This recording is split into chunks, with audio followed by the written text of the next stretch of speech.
எதெல்லாம் நம்ம சாப்பிடக்கூடாதுன்னு நெனைக்கிறோமோ, அதுதான் நம்ம கண்ணு முன்னாடியே அடிக்கடி வந்து போகும். பாப்புவோட கிளாஸ்ல யாரோ பீஸா ஹட் போயிட்டேன்னு சொல்லிட்டாங்க போல. அத கேட்டுட்டு வந்து வீட்டுக்கு வந்ததுலேருந்து இந்த பீஸா கத தான் ஓடிட்டு இருந்துச்சு.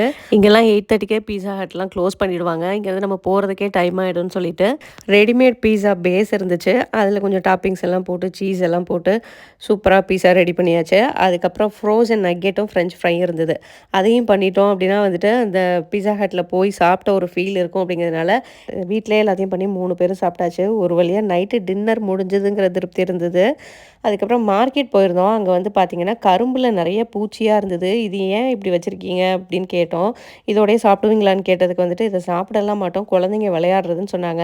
"இது கடிச்சிடாதா? பாய்சன்லாம் இருக்காதான்னு?" கேட்டதுக்கு, "பாய்சன்லாம் எடுத்துட்டு தான் விளையாட குடுப்போம்" அப்படின்னாங்க. அப்படி எடுத்துட்டு யார்றா இதெல்லாம் விளையாடுறீங்கன்ற மாரி தான் தோணுச்சு. இங்க வந்து பூச்சி, பாம்பெல்லாம் சாப்பிட்டு பார்த்துருக்கோம். ஆனா விளையாடுறத இப்ப தான் ஃபர்ஸ்ட் டைமா பார்க்குறோம்.